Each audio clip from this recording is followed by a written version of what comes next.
भगवते देवाय नारायणं नमस्कृत्य नरं चैव नरोत्तमं देवीं सरस्वतीं व्यासं ततो जयमुदीरये नष्टप्रायेषु अभद्रेषु नित्यं भागवत सेवया भगवती उत्तम श्लोके भक्तिर्भवती नैष्ठिकी। परम धर्म जो भागवत धर्म कहलाता है उसके अनुशीलन रूप इस दिव्य कार्यक्रम में आप सभी का स्वागत है। हम श्रीमद् भागवतम जो परम धर्म का निरूपण करने वाला अल्टीमेट प्रमाण है। श्रीमद् भागवतम प्रमाणम अमलम प्रेमा पुमर्थो महान। तो परम धर्म अर्थात परम पुरुषार्थ रूप जो भगवत प्रेम है, कृष्ण प्रेम, तो उसका जो आधार ग्रंथ है श्रीमद् भागवतम। श्रीमद् भागवतम और श्रीमद् भागवतम के अनुगत हमारे पूर्व आचार्यों महान भक्तों प्रेम भक्ति के परम सोपान पर प्रतिष्ठित रहते हुए प्रेम भक्ति से प्रसूत अनुभूत उद्गार और उपदेश रूप जो संग्रह है उनके अंतर्गत वर्तमान में हम श्रील विश्वनाथ चक्रवर्ती ठाकुर जी की माधुर्य कादम्बिनी ग्रंथ का जो अंतिम चरण है अष्टम्यामृत वृष्टि प्रेम भक्ति, उसका अनुशीलन। और क्योंकि उस स्तर पर हमें भी पहुंचना बाकी है, हम ये श्रवण करने के उपरांत ऐसा कभी नहीं सोचे कि हम प्रेम भक्ति के स्तर पर आ गए। वास्तव में कैसा पैराडॉक्स है, हम जो श्रवण करते आ रहे हैं और कुछ 2 या 3 और जो इसमें शेष रह गए उसके अंतर देखेंगे जो प्रेम भक्ति के स्तर पर है, जो भगवत प्रेम और उत्कंठा के प्रभाव से भगवत साक्षात्कार को उपलब्ध है, उन महान प्रेमी स्वरूप प्राप्त स्वरूप सिद्ध महत्पुरुषों को वास्तु सिद्धि, इनमें कितना दैन्य, कितनी अतृप्ति झलकती इनके। उन्हें कुछ प्राप्त हुआ ऐसा ही स्वीकार करने के लिए तैयार ही नहीं। लेकिन बद्ध अवस्था में जीव या साधक ऐसा सोच सकता है कि मैं बहुत उन्नत बन गया हूं, बहुत महान बन गया हूं, मैं शुद्ध बन गया हूं, मैं प्रेम के स्तर पर आ गया हूं। वास्तव में जो प्राप्ति इतनी इतनी इतनी दुर्लभ है कि एक बार उसकी झलक यदि हमें मिल जाए तो फिर उसके सतत सानिध्य के अतिरिक्त और कोई भी स्थिति हमें तृप्त नहीं करेगी। इस मार्ग में तृप्ति है ही नहीं। वास्तव में प्रेम भक्ति का जो स्वरूप और स्वभाव जो बार बार बताया, भक्ति प्रेम भक्ति एक ही चीज है। ये तो केवल जब प्रेम के स्तर पर भक्ति पहुंचती तो प्रेमी भक्त के जीवन में जो विलास जो अनुभूत होते हैं वो साक्षात है, साक्षात अनुभव।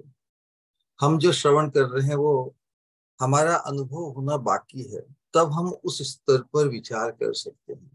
फिर भी चूंकि हमारा गंतव्य वही है जिस गंतव्य को इन प्रेमी भक्तों ने प्राप्त किया है, तो गंतव्य के प्रति, प्रयोजन के प्रति हमारा प्रयोजन को फोकस में लाना बहुत आवश्यक है। प्रयोजन के प्रति हमारा तीव्र आकर्षण, प्रयोजन प्राप्त करने की संभावना में हमारा कन्विक्शन, हमारी अटूट श्रद्धा जब तक उत्पन्न नहीं होगी तब तक हम उस प्रयोजन को प्राप्त करने के लिए पर्याप्त जो साधन है या जो हमारी तैयारी है उसमें उत्कंठा, उसमें एक प्रोग्रेसिवनेस वो नहीं आ सकेगी। एकमात्र हमारा फोकस परम गंतव्य की तरफ, भगवत प्राप्ति, भगवत दर्शन, भगवान हमारे साथ व्यवहार करे। ये सौभाग्य केवल कल्पना नहीं है, ये सौभाग्य, यही चैतन्य महाप्रभु की महावदान्यता है कि उन्होंने हम जैसे कलयुग के पतित से, अक्षम अक्षम और पतित दोनों एक साथ, और यहाँ तक स्पिरिचुअल साधना का या योग्यता का बल है वो बिल्कुल बैंकरप्ट। तो बैंकरप्ट व्यक्ति को यदि कोई सबसे धनी बनने की लालसा या संभावना कितनी है, लेकिन जो जो देने ही आए हैं उन्हें तो देना ही है।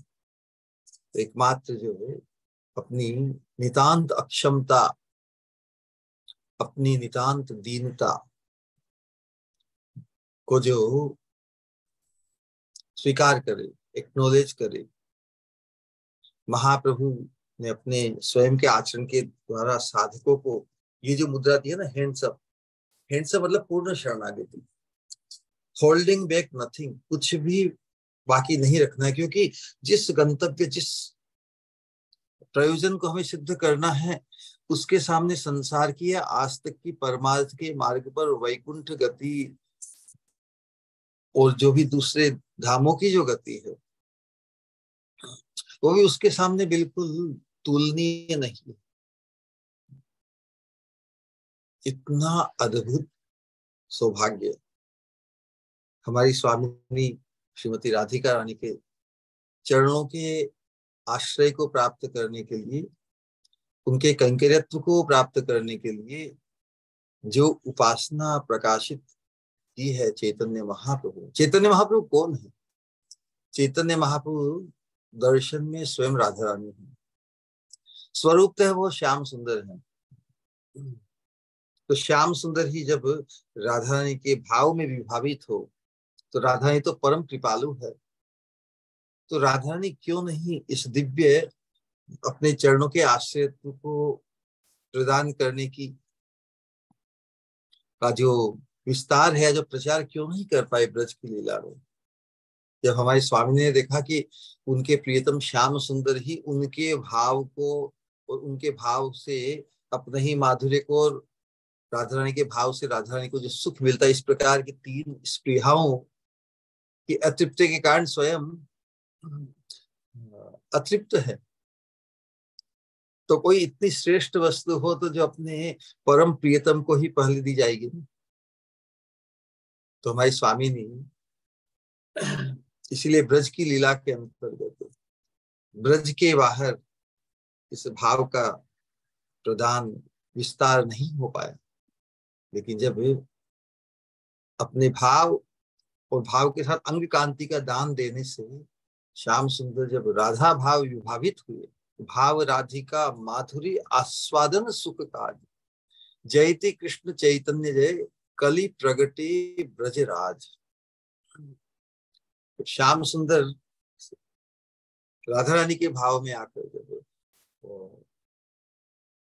अपने ही माधुर्य की असीमता का अनुभव किया, अपने ही माधुर्य के आस्वादन से जब वो ओवरवेल्म हो गए, अभिभूत हो गए, तब उन्होंने इस चीज को बांटने का संकल्प, जो राधा रानी का संकल्प है, वास्तव में महाप्रभु जो कुछ भी करते राधा रानी के संकल्प को ही पूर्ण करना चाहिए, लेकिन राधा रानी भी पहले अपने सबसे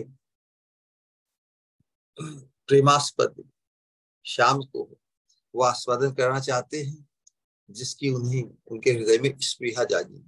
तो इस दृष्टिकोण से हम देखते हैं कि चैतन्य महाप्रभु के माध्यम से जाना अर्थात राधा रानी के चरणों के आश्रय में जाने की जो मोस्ट बोनेफाइड और भगवान द्वारा अनुमोदित ऑथोराइज्ड प्रोसेस है, जो चैतन्य महाप्रभु के आश्रय लिए बिना यदि कोई राधा रानी के चरणों के गंतव्य को प्राप्त करना चाहे तो उसमें बहुत बाधाएं, सभी कुछ हमारी नितांत अयोग्यता, हमारे संसार के जो आवेश है, काम क्रोध लोभ मोह मद मात्सर्य, हमारी असत आकांक्षाएं,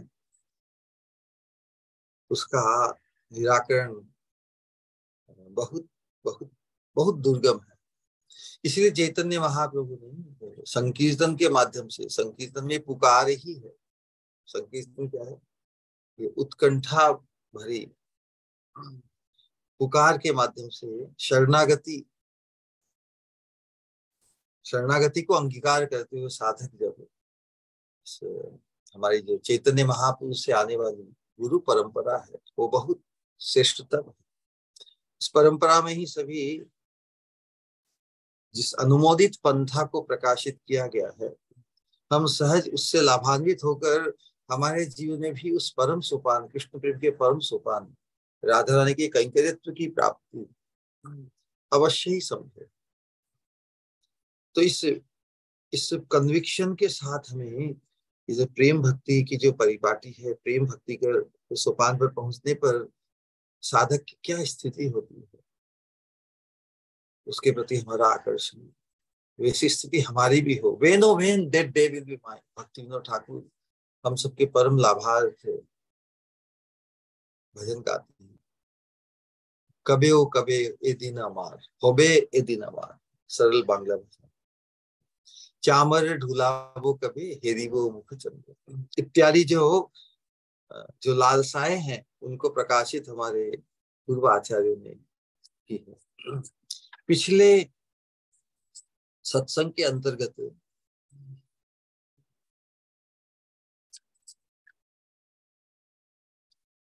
हमने जो चर्चा की, भगवान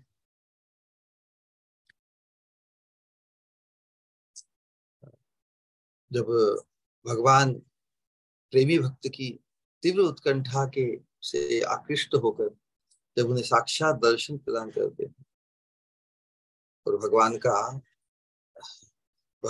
के रूप का दर्शन करके उसकी अकल्पनीय, उसके सौंदर्य और महिमा को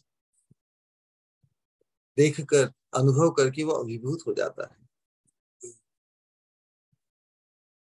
तो इसे भगवान की अपार करुणा और अपने प्रति भगवान की करुणा तो भगवान की है, क्योंकि भगवान तो सभी के आकर्षण के केंद्र है, इसलिए उनका नाम है श्री कृष्ण।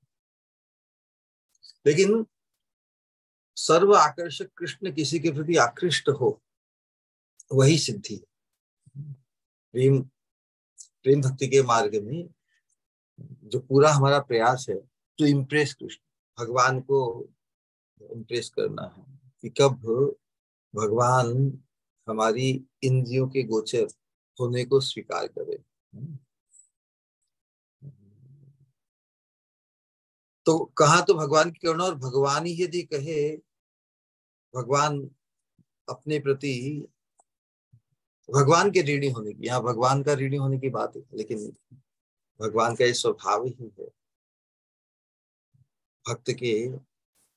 भक्त ने जो भी उन्हें उनके आनंद वर्धन के लिए जो भी प्रयास किया, किसी को प्रेम करना, किसी के हृदय में किसी के प्रति समर्पण या उसकी खुशी के लिए जब एकमात्र संकल्प जागृत होता है तो वहां पर कुछ प्राप्त करने की आकांक्षा नहीं रहती। अपने अस्तित्व की सफलता, अपने जीवन की सफलता हो, प्रेमास्पद के लिए कुछ कर पाए, कर्मणा मनसा वाचा।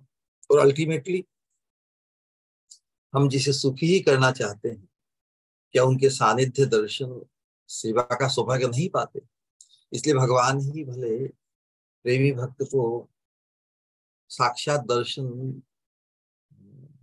प्रदान नहीं करे, लेकिन जिनको हम सुखी करना चाहते हैं, जिनके चिंतन से, जिनके मनन से, जिनके गुणगान करने से, जिनके लिए कुछ भी करने के लिए सतत तत्पर रहने की अवस्था में हमारी साक्षात दर्शन और युगल चरणारविंद की सेवा की प्राप्ति की जो लालसा है वो उत्कट बनती ही जाती है।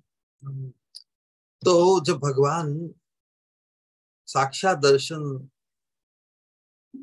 देकर फिर जब भक्त अभिभूत हो जाता है भगवान के सौंदर्य माधुर्य का अनुभव करके, जो उसकी कल्पना से बहुत अधिक ज्यादा उनका सौंदर्य माधुर्य, इस प्रकार की लास्ट टाइम निरूपण किया था कि हम जो भी कल्पना करते हैं कि भगवान कितने सुंदर होंगे, कितना उनका माधुर्य होगा, वैसा सौंदर्य माधुर्य तो हो साधक जब भगवत धाम में भगवत पार्षदत्व की प्राप्ति करता है, जब उसको किंकरी रूप की प्राप्ति होती है, तो उस किंकरी रूप का सौंदर्य माधुर्य उतना उसे अनुभव होता है। लेकिन भगवान तो युगल तो और भी अति अकल्पनीय उनका सौंदर्य माधुर्य। अभिभूत होने पर भगवान, लेकिन उसे सांत्वना देने के लिए उनके भगवान भक्त के प्रति अपने ऋणी होने के बाद जब वो सुनता है तो भक्त अब क्या करे, किम कर्तव्य विमूढ़ हो जाता है कि जिन्हें पाने के लिए मैं इतना इतनी उत्कट लालसा थी, वो साक्षात मिल गए, वो भगवान ही कह रहे हैं कि अरे मैं ही तुम्हारा ऋणी हूँ। गोपियों के प्रति तो भगवान ने बार बार कहा है, न पारयेयम निर्वद्य संयुजाम, न पारयेयम निर्वद्य संयुजाम, स्वसाधु कृत्यम विबुधायुषापि वा, यामा भजन दुर्जरगेह श्रृंखला, संवृश्य तद्वयी प्रतियातु साधन। भगवान कहते कि आपका जो आपकी साधुता या आपका जो शुद्ध प्रेम का भाव है, वही आपके आपकी साधुता का पुरस्कार है। मैं तो ऋणी हूं, मैं तो तुम्हारे स्तर पर इतना न्योछावर नहीं कर पाता। देखिए, सभी तो भगवान को ही प्रेम करते हैं, ले भगवान को तो सभी के प्रेम का आदान प्रदान करना पड़ता है। भगवान सर्वसमर्थ होते हुए भी, जहां तक न्योछावर की बात है, आपात दृष्टि से भगवान तो किसी भी पहलू को लेकर अपने प्रेमी भक्त का ही मान बढ़ाते हैं, उनका पद बढ़ाते हैं, खुद से भी श्रेष्ठ अपने प्रेमी भक्त को मानते हैं, खुद को उनके प्रति पराधीन मानते हैं।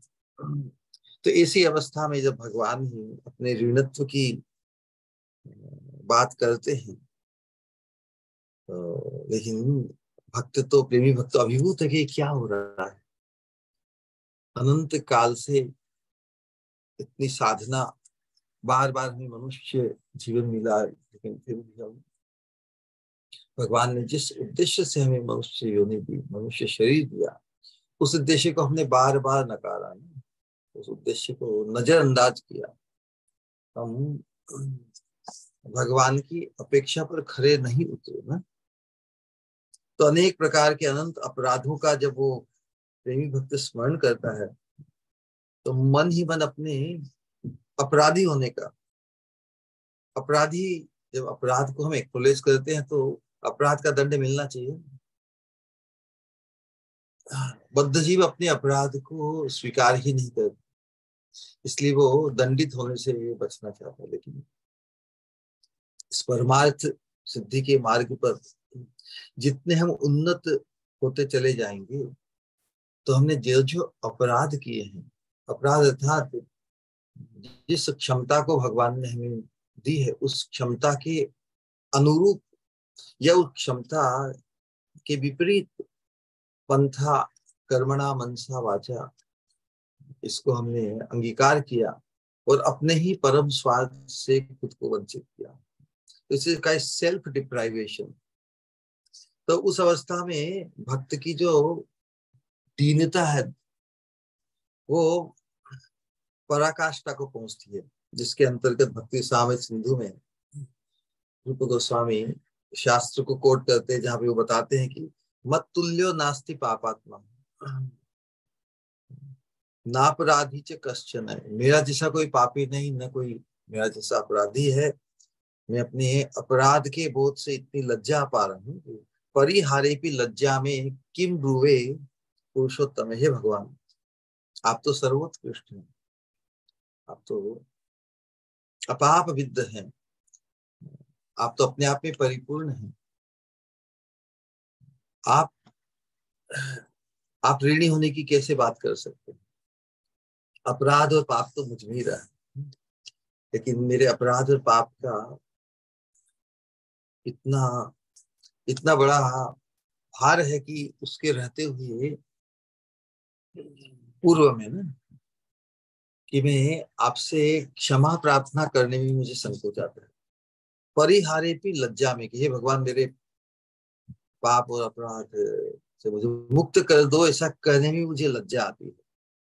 इस प्रकार की दीनता प्रेमी भक्त के द्वारा। तो फिर उस अवस्था में वास्तव में पाप और अपराध तो है ही नहीं प्रेम के स्तर पर। लेकिन भगवान का ऐसा अपने प्रति झुकाव देखकर, भगवान की अनंत कृपा का स्मरण करते हुए अपने ही अनेक प्रकार के कल्पित अपराधों की कल्पना करते हैं। क्यों अपराधों की कल्पना करते हैं? अनंत काल से हमने भगवान का जो प्रस्ताव है मनुष्य योनि में भेजकर उनके चरणारविंद का लोलुप बनने के लिए, उनके प्रेम का भाजन बनने के लिए हमने पर्याप्त प्रयास नहीं किया। क्यों नहीं कर पाए? अपराध के कारण, पाप के कारण। पाप और अपराध अज्ञान में किए जाते हैं, जो उसे पाप करते हैं, लेकिन जो ज्ञान पूर्वक जो हमसे जो त्रुटि दोष इत्यादि होती है, यही काम क्रोध लोभ मोह मद मात्सर्य के वशीभूत तुम इतने हो जाते हैं कि जानते हुए भी जानिया सुनिया विषय खाए, उस अवस्था को अपराध करते हैं। तो अपराध और पाप में यही है कि अपराध ही हमें वास्तव में, अपराध ही वो जघन्य पाप है जो हमारी आत्मा के गंतव्य को प्रभावित करता है। तो इस प्रकार का, एक तरफ तो इस प्रकार का स्मरण करता है और दूसरी तरफ भगवान के रूप लावण्य का साक्षात दर्शन करके अब साधन काल में भगवान का साक्षात रूप लावण्य का दर्शन करके वो चमत्कृत होता है और सोचता है कि आज तक मैंने भगवान के सौंदर्य माधुर्य का जिस प्रकार का निरूपण या अनुभव या कल्पना की है, वास्तव में वो योग्य नहीं, वो पर्याप्त नहीं भगवान के सौंदर्य माधुर्य। क्योंकि जिन चीजों से भगवान के रूप माधुर्य की तुलना की, वो तो सब लौकिक है। भगवान के श्री अंगों की शोभा का वर्णन, उसके माधुर्य का वर्णन किसी लौकिक वस्तु जो नश्वर है, जो विकारग्रस्त वस्तु से भगवान के चिन्मय देह की तुलना करना, इस प्रकार की अपनी मूर्खता मानता है, अपनी मूर्खता समझता है। क्योंकि भगवान तो अनुपमेय है।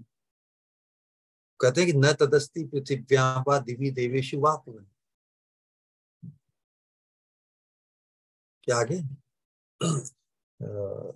न तदस्ति पृथिव्यां वा दिवि देवेषु वा पुनः सत्वं प्रकृति जैर मुक्तैर यदेभिः स्यात् त्रिभिः गुणैः। संसार का कोई भी पदार्थ, कोई भी वस्तु इस जगत में और किसी ऊपर के जगत में तीन गुणों के दोष से मुक्त नहीं। तो भगवान तो जो अधोक्षज है, हमारी जड़ इंद्रियों के द्वारा अनुभूत होने की सीमा से परे है, तो फिर भी अपने स्तर पर ही तो साधक या प्रेमी या जो शास्त्रों में भगवान का जो वर्णन किया है, जो हमारी इंद्रियों द्वारा, हमारी कल्पना द्वारा, हमारे मन द्वारा जो अनुभूत हो, या उसकी विचारधारा की भगवान कितने सुंदर है, किसी व्यक्ति के सौंदर्य माधुर्य का वर्णन करने के लिए जो उपमेय है, उपमान है, जिसके साथ उपमा की जाती है, वो तो संसार की ही होगी ना। तो जब विचार करते हैं कि जो उपमा रहित है भगवान श्री कृष्ण का रूप, तो उनके रूप की तुलना इस संसार के पंचभौतिक विकार युक्त, जैसे चंद्रमा हो, कमल हो, यदि किसी भी संसार की श्रेष्ठ वस्तु से भी उनकी तुलना नहीं की जा सकती। तो इसी बात को हमारे महान प्रेमी भक्तों ने भी, बिल्वमंगल ठाकुर ने विशेष रूप से इसको प्रकाशित किया। वो अपने कृष्ण करणामृत में कहते हैं कि तत्वं मुखम कथम इवाम्बुज तुल्य कक्षम वाचाम अवाची ननु पर्वणि पर्वणिंदो तम किम रुवे किम परम भुवनैक कांत वेणु त्वद आननम अनेन समम नु यच्छाद। अद्भुत वर्णन कर रहे हैं। वो कह रहे कि तत्वन मुखम कथम इवाम्बुज तुल्य कक्ष में आपके मुख की उपमा अंबुज, अंबुज अर्थात कमल से किस प्रकार कर सकता हूं, चंद्र से भी कैसे, चंद्र पल पल में घटता है ना, वो किस दशा को प्राप्त करता है, पूर्णिमा का पूरा पूर्ण चंद्र भी धीरे धीरे कम होते होते अमावस्या समाप्ति को प्राप्त करता है। संसार की हर वस्तु भी ऐसी ही है, सतत ही उसमें ह्रास, सतत ही उसमें विकार होने के कारण किसी भी चीज की स्थिति नित्य नहीं। तो वैसी दोष वाली वस्तु से भले कितनी ही श्रेष्ठ हो वर्तमान में, उसके साथ भगवान के मुखारविंद की किसी प्रकार से भी तुलना नहीं की जा सकती। तो बिल्वमंगल ठाकुर बता रहे हैं कि हे प्रभु, आपके माधुर्य, आपके मुखारविंद, जिस प्रकार उन्होंने भगवान के सौंदर्य से अभिभूत होकर जो पद गाया था, मधुरम मधुरम मधुरम मधुरम वपुरस्य विधो मधुरम मधुरम वदनम मधुरम मधुगंधि मृदु स्मितमेतदहो मधुरम मधुरम मधुरम मधुरम। कम से कम हम सभी साधकों को ये जो बिल्वमंगल ठाकुर ने जो भगवान के अथाह सौंदर्य का निरूपण करने में अपने शब्दों को कम पाया, तब केवल मधुरम मधुरम मधुरम मधुरम ये श्लोक कंठस्थ करना चाहिए। मधुरम मधुरम वपुरस्य विधोर, विधोर मतलब भगवान, उनका सर्वस्व, वपुरस्य उनका पूरा शरीर, पूरा ही अंग, सभी कुछ मधुर है, मधुर है। उनके शरीर में भी जो उनका जो मुखारविंद है, मधुरम मधुरम वदनम मधुरम, वदनम मतलब मुखार, वदनम मधुरम, उसमें भी उनका मुखारविंद हो तो और भी मधुर है। फिर उन मुखारविंद पर उनकी जो मधुगंधि स्मितम मधुरे तदहो मधुरम मधुरम मधुरम मधुरम मधुरम मधुरम मधुरम, मधुरता के अलावा और कुछ है ही नहीं उनके अंग सौष्ठव में, उनके लावण्य में, उनके तारुण्य में, उनके कारुण्य में। तीन प्रकार की जो शोभा है, सौंदर्य है, माधुर्य है, उसका था नहीं है, इसलिए केवल मधुरम मधुरम मधुरम मधुरम। इस प्रकार का जिनका सौंदर्य है, वैसे अनंत माधुर्य संपन्न भगवान के किसी भी अंग की तुलना किसी भी संसार के पदार्थ से मैं कैसे करूं। तो भगवान भी प्रेमी भक्त का ऐसा ऐसा वर्णन, ऐसा एप्रिशिएशन सुनकर भगवान भी कहते, लेकिन संसार में मेरे रूप का, मेरे माधुर्य का वर्णन तो इसी प्रकार कवियों ने किया है। हम जितना भी, क्योंकि संसार के जीवों को ही, विशेष रूप मनुष्य होने में हमें आकृष्ट करने के लिए जो भी वर्णन किया है, वो हमारी कल्पना के अंतर्गत ही हुआ है ना, कमल के साथ, चंद्रमा के साथ, इत्यादि इत्यादि।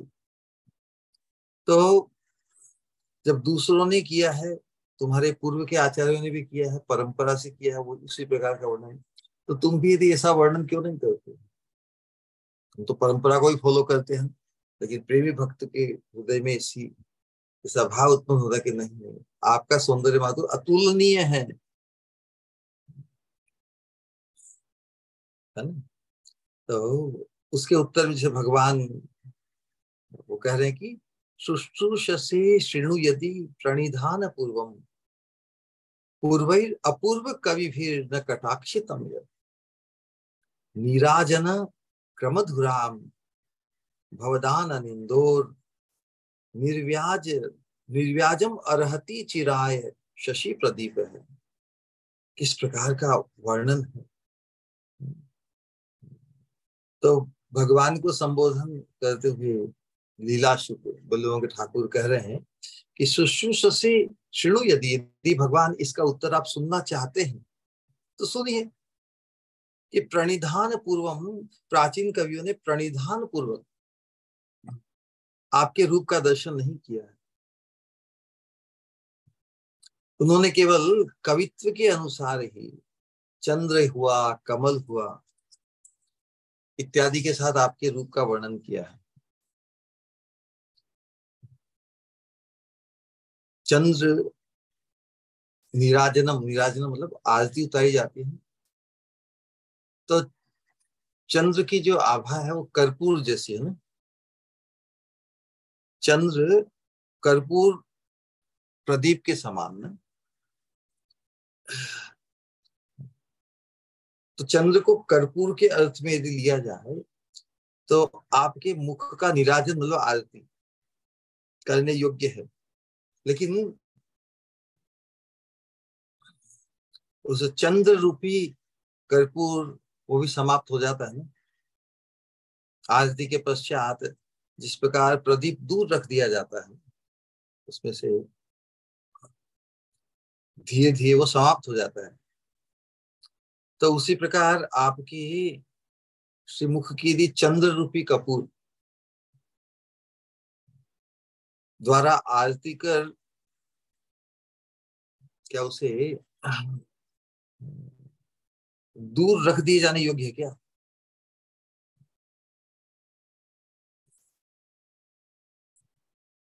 है ना, दोष है ना। किसी से भी तुलना संभव नहीं।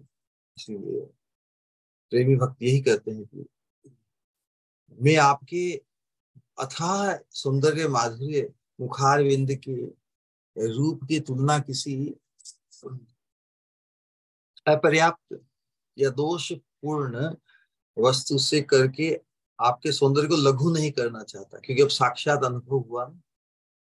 साक्षात अनुभव में भगवान की रूप इतना अद्भुत है, इतना अकल्पनीय है कि उसके लिए किसी भी चीज के साथ कल्पना तुलना नहीं की जा सकती। तो इस प्रकार प्रेमी भक्त के अनेक प्रकार के विलाप वाक्यों को सुनकर इतनी इतनी लालसा, इतना अप्रिसिएशन श्रवण करके फिर विशेष रूप से हम जिस मार्ग, जिस कृष्ण प्रेम के परम गंतव्य को पाना चाहते हैं मंजरी भाव से, तो हमारे हृदय का जो अभीष्ट भाव है, साधने भावी वो, जहाँ साधन काल में हमने जिस भावी को मतलब जिस जिस भाव का संग्रह किया, जिस भाव को पनपाया, जिस भाव को फीड किया, उत्कृष्ट किया, उसी भाव के अनुरूप हमें जो पूर्ण जो दर्शन है राधा रानी के साथ वृंदावन की मंजरी भाव के साधक को कहाँ प्राप्ति होगी? वृंदावन की। तो ये ब्रज भक्ति, ब्रज भाव अति दुर्लभ है। वृंदावन की अतुलनीय शोभा, जिनके साथ राधा रानी के साथ ललिता विशाखा सखियों के साथ रूप रति मंजरी, गुण मंजरी इत्यादि के सभी पार्षद जो मधुर रस मंजरी भाव की उपासना के अनुकूल उपयोगी, उन्हीं सब पार्षदों के साथ भगवान साक्षात दर्शन दे देते हैं। तो उस अति आनंद का वहन करने में साधक शरीर, ये जो पंचभौतिक शरीर है, इस भाव से इतना अभिभूत हो जाता है कि वो मूर्छित हो जाता है। मूर्छित होने के बाद में भगवान को चांस मिल जाता है। मूर्छित हो जाए तो भगवान के अंतर ध्यान हो जाते हैं। अब अंतर ध्यान होने के बाद में क्यों अंतर्धान हो गए भगवान? भगवान मुझे साक्षात प्राप्त होकर मुझे छोड़ के चले गए, तो ये अनेक प्रकार के संशय और अलौकिक जो विलाप है उसका निरूपण आज के सत्संग में करेंगे कि भगवान जिनके लिए इतने समय से इस महान निधि को प्राप्त करके उसको खो दी, तो मूर्छित अवस्था अति आनंद के कारण, अति आनंद के कारण जो मूर्छित अवस्था प्रेमी भक्त को प्राप्त हुई, तो जब मूर्छा जब समाप्त होती है, आंख जब खुलती है लेकिन सामने साक्षात भगवान तो है नहीं, तो क्या अवस्था होगी? जैसे परम धन को पाकर यदि उसे खो दिया जाए, और किस कारण में खो दिया इसका इसका निरूपण नहीं किया जा सके, तो भी अनेक प्रकार के जो संशय और जो विलाप प्रकट होता है, तो वो उसे प्रेमी भक्त को बड़ा ही व्याकुल कर देता है। उस व्याकुल अवस्था में आंख से अश्रुधारा नहीं, अब तो केवल क्रंदन ही रह गया। किसी अथाह धन को पाकर यदि व्यक्ति वो धन को खो दे, तो अब केवल क्रंदन के अतिरिक्त तो कुछ रहा ही नहीं। लेकिन वो विचार करता है कि ये क्या हो गया अचानक, साक्षात भगवान के दर्शन सभी पार्षदों के साथ, क्या ये मैं स्वप्न देख रहा था? देखिए उत्प्रेक्षा किस प्रकार करते हैं, किसी प्रकार अपने मन का समाधान करने के लिए प्रेमी भक्त क्या क्या सोचता है, बहुत अद्भुत है। क्या मैं स्वप्न देख रहा था? क्योंकि स्वप्न में ही तो विरामता आती है। स्वप्न इसलिए स्वप्न कह रहा था कि उसमें उसमें नित्यता नहीं है। कोई भी स्वप्न यदि सतत हो जाए तो फिर स्वप्न नहीं, वो रियलिटी हो जाती है। तो इसलिए स्वप्न का जो भरोसा इसीलिए नहीं किया जाता क्योंकि उसमें श्रेष्ठ दर्शन अनुभव होने के बावजूद भी वो फिर चला जाता है। तो क्या ये स्वप्न था? तो बोलते कि नहीं नहीं, स्वप्न नहीं। इस स्वप्न के बाद में क्या होती है, जब स्वप्न से अचानक कोई व्यक्ति उठता है तो उसके नेत्रों में भारीपन होता है ना? आलस्य भी होता है अचानक। लेकिन वैसा तो कुछ है नहीं, क्योंकि साक्षात दर्शन से जो आनंद और उससे जो उल्लास का जो अनुभव किया, इसके साथ स्वप्न के अनुभव की तुलना तो नहीं की जा सकती। तो फिर उसी भाव में क्या ये किसी प्रकार की कोई माया थी जिसके आवेश, जिसके कारण इस प्रकार का हुआ? तो कहा कि माया भी नहीं, क्योंकि माइक अनुभव में ऐसा आनंद का है ना, प्रारंभ में जैसे बताया कि जो कुछ भी अनुभूति हमें संसार के स्तर पर श्रेष्ठ से श्रेष्ठ अनुभूति, वो हमारी कल्पना, हमारे एस्टिमेशन में आ जाती है। लेकिन भगवान के जिस सौंदर्य माधुर्य beyond our estimation, wildest estimation और कल्पना के उस माधुर्य की, उस अनुभव की तुलना किसी माइक अनुभव से नहीं की जा सकती। तो क्या ये मेरे चित्त का कोई भ्रम है? यदि जब चित्त में भ्रम हो तो भ्रम के कारण अनेक विकार भी अनुभूत होते हैं। इस प्रकार अनेक प्रकार विक्षेप का अनुभव हो, किसी चीज के प्रति हम भ्रमित हो जाते हैं, और भ्रम तो भ्रम ही होता है। उसको पाने के लिए हम मृग मरीचिका की तरह दौड़ते हैं, लेकिन कुछ अंतराल बीच में कुछ आ सकता है, क्योंकि भ्रम भ्रम तो समाप्त होने के लिए ही होता है। भ्रम में प्रतीति होती है, एक किसी आधार को पाकर, लेकिन आधार की प्रतीति वास्तव में आधार नहीं होता। इस प्रकार रिफ्लेक्शन, ये जो बहुत सटल है ये विज्ञान, जो पंच भौतिक है ना, जिस प्रकार आकाश कारण है, आकाश तत्व विकृत होकर फिर वायु, वायु विकृत होकर फिर अग्नि, और अग्नि विकृत होकर विस्तार को पाकर जल, और जल और भी विकृत होकर भूमि, ये पंच भौतिक। तो उसमें जो परस्पर जो कार्य कारण का संबंध, उसके कारण जल, जल का रिफ्लेक्शन पृथ्वी, क्योंकि जल, जल कारण है, इसलिए जो कार्य है नेक्स्ट स्टेज, उस पर रिफ्लेक्शन कारण का होता है।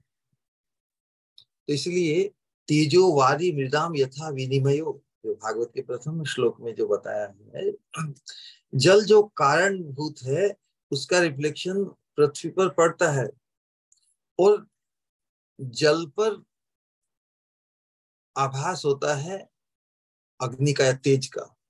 तेजो वारी मृदाम, तेज वारी मृदम, इस क्रम में ही रिफ्लेक्शन या भ्रम प्रकट होता है। लेकिन वो रिफ्लेक्शन है, वास्तविक, वास्तविक जल नहीं है। लेकिन क्योंकि कारणभूत होने के कारण कारण का रिफ्लेक्शन कार्य पर प्रतीत होता है, तो उस दृष्टिकोण से जो भ्रम होता है, वो फिर भ्रम जिस अवस्था में, जिस परिस्थिति में होता है, उसमें डिस्टर्ब होते फिर भ्रम चला जाता है। तो उसी प्रकार किसी प्रकार का विक्षेप तो अनुभव मुझे नहीं हुआ, मैं तो सतत भगवान के माधुर्य के आस्वाद में डूब रहा था, तो ये भ्रम नहीं हो सकता। तो क्या कोई मेरा मनोरथ सिद्ध हुआ है? अब देखिए, मनोरथ, मन में जिस चीज का हम संकल्प करते हैं वो हमारी कल्पना के अंतर्गत है। जो हमारी कल्पनातीत हो उसका मनोरथ नहीं करते। तो क्या मेरे मन का मनोरथ सिद्ध हुआ है? उस मनोरथ तो था ही, साक्षात सेवा और दर्शन प्राप्ति की, लेकिन जिस चीज को पाया वो तो मनोरथ की कल्पना से कई परे उत्कृष्ट है, अनिर्वचनीय है। क्योंकि मनोरथ किसी अनिर्वचनीय, अनइमेजिनेबल, जिसका इमेजिनेशन, जिसकी कल्पना ना हो, जो अवर्णनीय हो, उस चीज का हम संकल्प मनोरथ नहीं कर सकते ना, तो वो भी नहीं है। तो फिर विचार करता, क्या केवल मुझे स्फूर्ति प्राप्त हुई, भगवत साक्षात्कार था? क्योंकि भगवत साक्षात्कार की जो स्थिति है उस अनुभव की, तो उसके सामने तो फिर और कोई भी स्मृति नहीं रह सकती। तो मुझे तो पूर्व काल की भी, ये अनुभव की स्मृतियों की मुझे पूरी स्मृति है। तो लेकिन उसकी तुलना में ये जो दर्शनानंद था, पूर्व में हमें जो जो भी अनुभव हुए अलग अलग स्तर पर, उसकी अपेक्षा ये जो दर्शन का आनंद, जो साक्षात, ये बड़ा ही अपूर्व था, अनप्रेसिडेंटेड। पूर्व में ऐसा कभी अनुभव नहीं। इसलिए वो कोई कोई पूर्व काल में अनुभव की हुई ऐसी कोई स्थिति नहीं, ये तो कोई अति श्रेष्ठ वस्तु है। तो भगवत साक्षात्कार में क्या स्थिति होती है कि पूर्व काल में अनुभव की हुई स्मृतियों की पूरी विस्मृति हो जाती है। तो ये स्फूर्ति के स्तर पर भक्त के, प्रेमी भक्त के हृदय में ऐसा ही होता है। वो साक्षात भगवत साक्षात्कार था, भगवत साक्षात्कार होता तो फिर और किसी चीज की स्मृति नहीं रह पाती। तात्पर्य है कि प्रेमी भक्त यही सोचता है कि ये सब कुछ नहीं था। भगवत साक्षात्कार और स्फूर्ति, इन दो चीजों में एक सूक्ष्म भेद है। भगवत साक्षात्कार में जो स्थिति है और स्फूर्ति में, तो स्फूर्ति प्रेम के स्तर पर, स्फूर्ति कहते हैं कि strong indication of someone's presence, किसी की उपस्थिति का स्ट्रॉन्ग इंडिकेशन कि वो वस्तु वहां पर है ना। तो जिस प्रकार मृग मरीचिका में भी जो व्यक्ति जो भ्रमित होकर उसके प्रति आकृष्ट होता है, वो सोचता है कि ये जल वहीं पर है। जैसे मृग जल के लिए, जल का रिफ्लेक्शन होता है मरुस्थल में भूमि पर, तो उसे पाने के लिए जितना भागता है उतना ही वो रिफ्लेक्शन आगे आगे चला जाता है। वो उस प्रकार उसकी वो उसका विपरीत परिणाम होता है। लेकिन भगवान की साक्षात जो स्फूर्ति है, उसमें तो मूर्छापन आ सकता है, क्योंकि प्रतीति बहुत ही स्ट्रॉन्ग है। तो फिर भी भगवत साक्षात्कार होने पर, भगवत साक्षात्कार वास्तव में इस पंचभौतिक देह में उस भाव को ग्रहण करने की क्षमता नहीं। इसलिए प्रेमी भक्त यही सोचता है कि यदि ये भगवत साक्षात्कार होता, साक्षात मुझे क्या भगवान की प्राप्ति हुई, तो सभी स्मृतियां फिर समाप्त हो जाती है।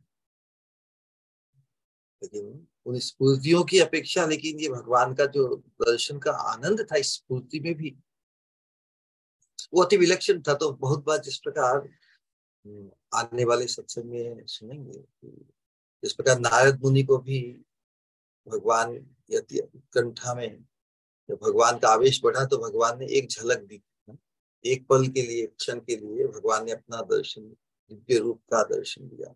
उसके बाद में अंतर्ध्यान हो गए।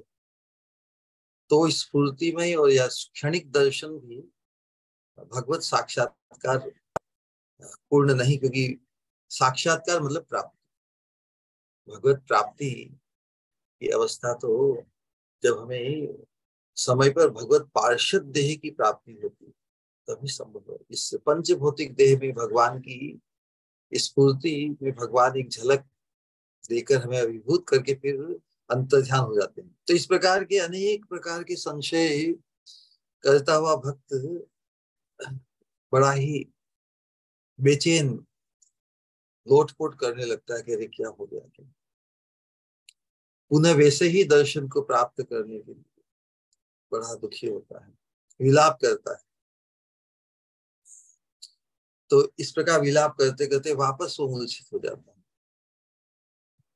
कभी कभी अपने अंगों को घायल करते हुए, बहुत बार नहीं होता, बहुत दुखी व्यक्ति अपने नखों से ही वो देता है जमीन को, उसको चोट लग रही है, नख से खून आ रहा है इत्यादि, क्योंकि बिल्कुल जिस प्राप्त वस्तु, जिस दिव्य वस्तु को प्राप्त करके उससे वंचित होने का जो विलाप है, कष्ट, दुख है, उसके सामने शरीर के अंग की पीड़ा या कुछ भी शरीर को क्षति पहुंच रही है, उसका उसे कोई भान नहीं होता, बेहोश हो जाता है। वापस जब होश आता है, वापस जब चेतना वापस जागी, तो बैठकर सोचता है कि क्या हो रहा है। कभी तो दौड़ने लगता है, कभी पागलों की तरह चिल्लाने लगता है, कभी जैसे बहुत ही सीरियस व्यक्ति की तरह, बस जैसे ज्ञानी पुरुष की तरह चिंतन करने लगता है। और कभी कभी तो जैसे भूत आविष्ट होता है। अब व्यक्ति जिस अतिश्रेष्ठ वस्तु का अनुभव जो कर चुका है, क्या उसके चिंतन से अपने आप को अलग कर सकता है क्या? नहीं, भूताविष्ट अवस्था भी हो जाती है उसकी। ऐसी अवस्था को देखकर यदि कोई उसे सांत्वना दे, या दूसरे प्रेमी भक्त कहते भाई तुमने तो दिव्य अवस्था को प्राप्त किया, तुम्हारी स्थिति तो हो, तुमने तो प्रेम के स्तर पर इतनी कृपा तब तुमको हुई है, बड़े भाग्यशाली हो, तुम्हें भगवान का साक्षात दर्शन ही हुआ है। उस स्थिति में तो उनकी बातें सुनकर वो सीरियसली ध्यान से सुनता है, और ऐसे सौभाग्य का निरूपण यदि कोई करे तो उसे सुनकर हर्ष भी होता है। लेकिन फिर बोलता है कि अरे, आप कहते हैं कि मुझे भगवत साक्षात्कार हुआ, तो भगवान कहाँ है? इतनी बड़ी इतनी बड़ी उपलब्धि को मैं यदि क्लेम करूं, क्लेम तो नहीं कर सकता। अब उनका फिर दर्शन क्यों नहीं मिलता? भगवान की प्राप्ति फिर भगवान को छोड़ने की वस्तु है क्या? भगवत प्राप्ति तो शाश्वत है। असत वस्तुओं के अनंत जन्मों से प्राप्ति की स्पृहा, आकांक्षा, उत्कंठा हमारे भगवत प्राप्ति से दूर रखी है। इस बार भगवत प्राप्ति है तो शाश्वत उपलब्धि है। तो भगवान कहाँ है? मैं उनके रूप का पुनः दर्शन कब कर सकूंगा? क्यों नहीं मिलता मुझे उनका दर्शन?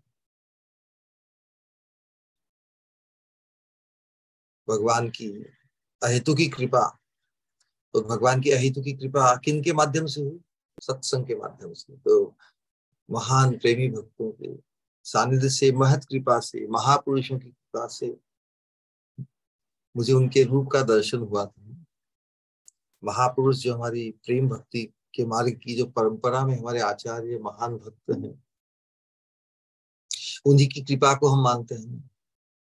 यदि वो हमें इस मोह निद्रा से, मोह निद्रा मतलब स्वप्नवत मोह निद्रा, इस संसार के आवेश से जगाकर यदि हमें नहीं उठाते, तो हम जिस प्रकार अनंत काल से मोह निद्रा में सोए हुए आज तक भी वैसे ही उसी अवस्था में रहते हैं। तो एक्नोलेज कर रहे हैं प्रेमी भक्त, जो भी जो भक्त उनकी प्रशंसा करते हैं, उनकी उन्नत अवस्था का निरूपण करते हैं, क्योंकि नहीं, आपकी कृपा से ही मुझे भगवान के दर्शन प्राप्त हुए। उनकी प्रशंसा करने के साथ साथ देखिए अपने दुर्भाग्य को भी का भी निरूपण करते हैं। महानुभाव महत पुरुषों की, प्रेमी भक्तों की कृपा से तो मुझे उनका दर्शन प्राप्त हुआ। अत्यंत दुर्भाग्य के कारण में नहीं, प्राप्ति होकर भी उनकी कुछ सेवा नहीं कर पाए। सेवा नहीं कर पाने का अफसोस।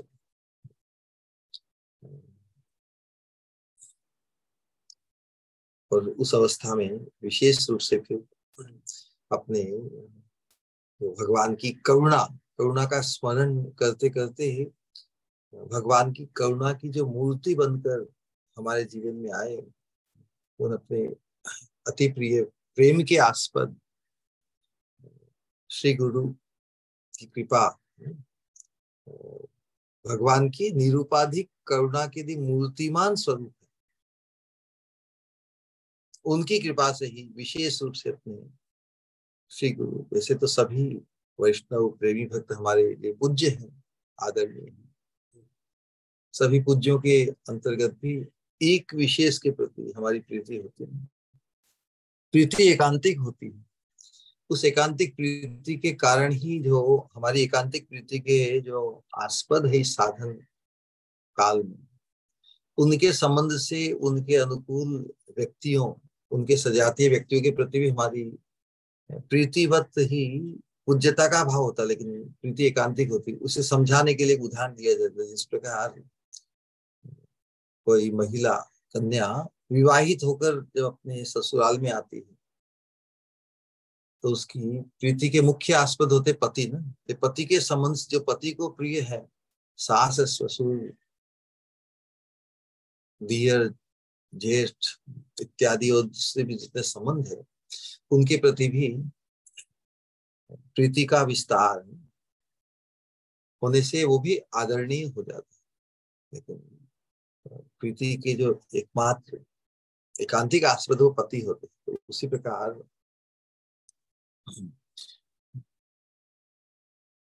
भगवान भगवान को पाकर अपने श्री गुरु की अहेतु की कृपा, उसका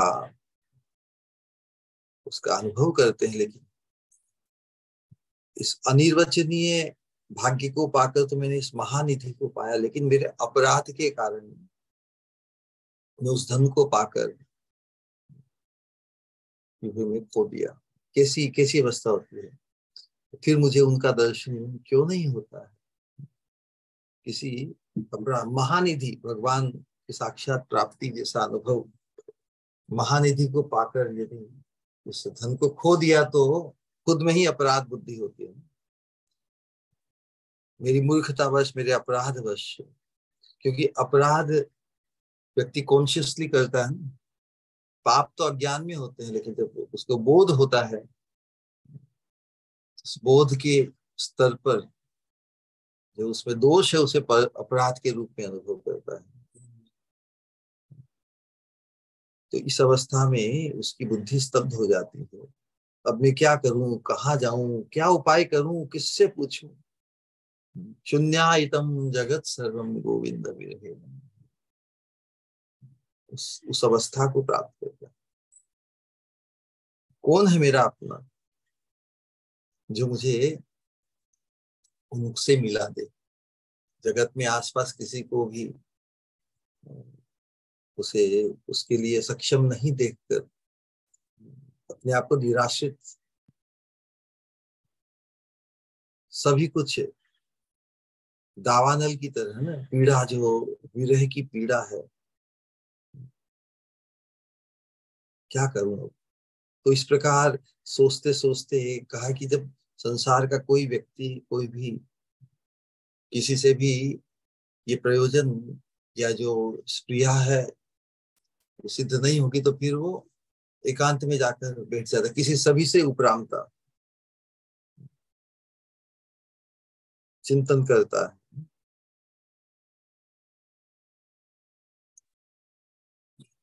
और क्या चिंतन करता है। भगवान के उसी रूप माधुरी का, उसी रूप माधुरी का चिंतन करता है कि हे प्रभु, आप तो वृंदावन में अति विलसित होते हुए आपके मुखार बिंद पर वेणु वादन, उसका माधुर्य, आपके आपने जो वनमाला पहनी उसकी सुगंध, सौरभ के प्रति सभी भंवरे आकृष्ट होकर मंडरा रहे हैं।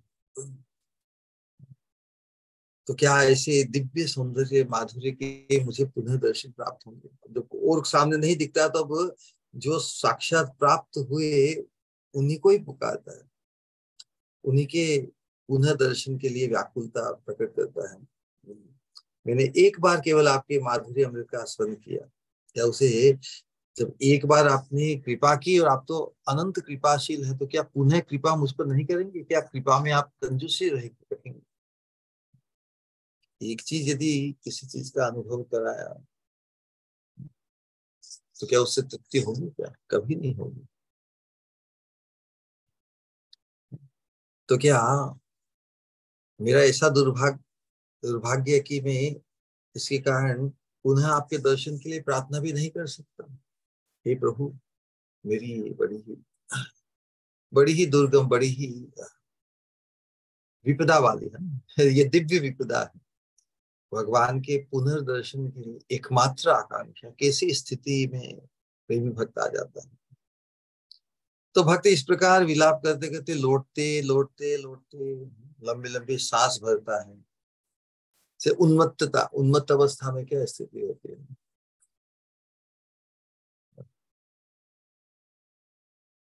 उससे उन्माद अवस्था, हर अवस्था में अब संसार के किसी व्यक्ति, किसी पदार्थ, किसी से तो कोई वास्ता रहा नहीं। अब उस उन्मादग्रस्त अवस्था में ही प्रेमी भक्त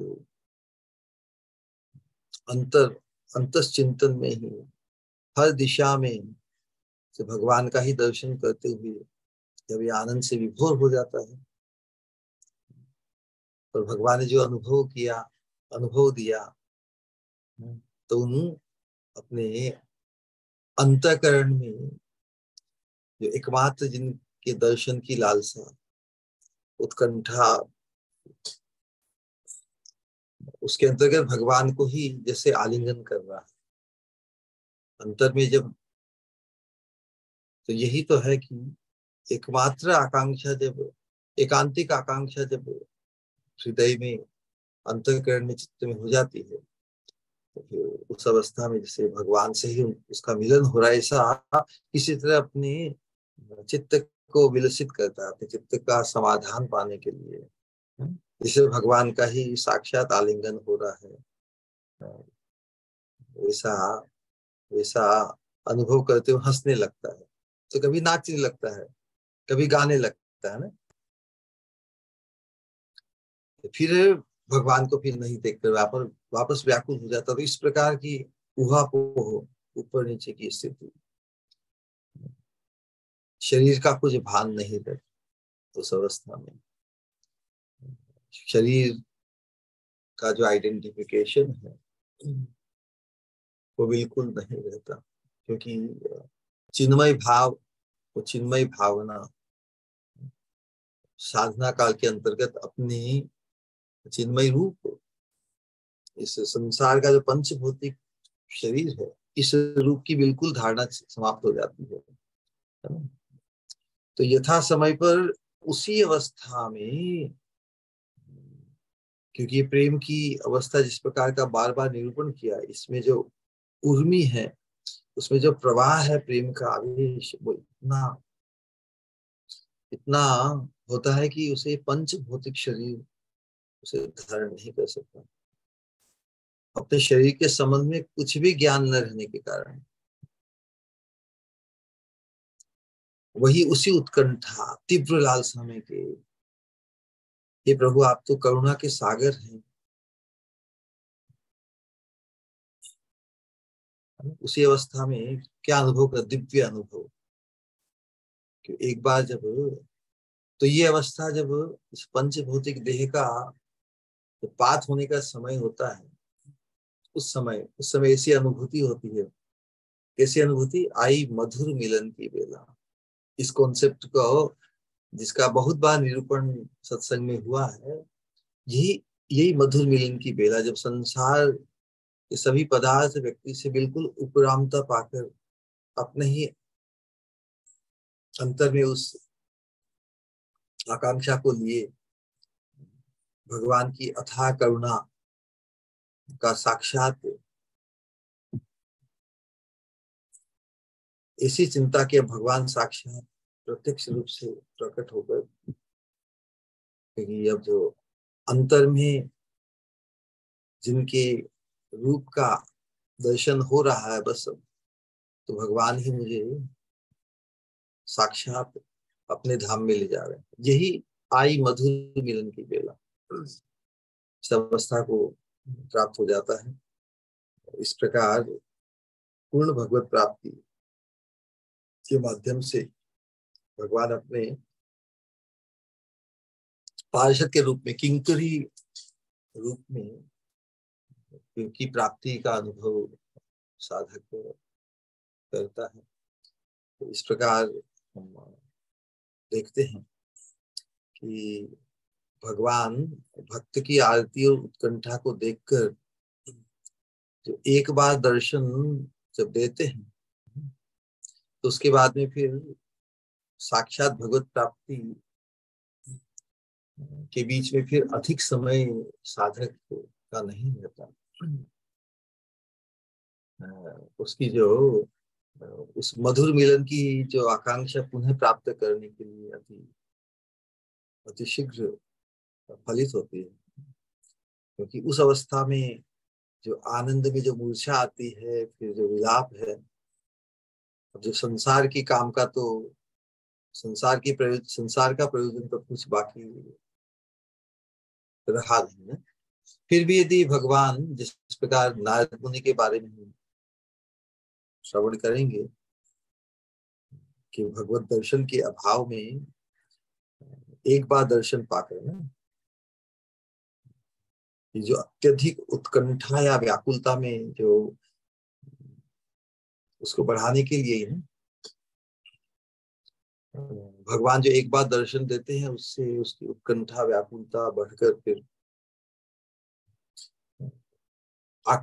उत्कंठा, व्याकुलता, आकुलता बढ़ गई है ना, लेकिन वो तो फिर दर्शन वापस तो प्राप्त है नहीं।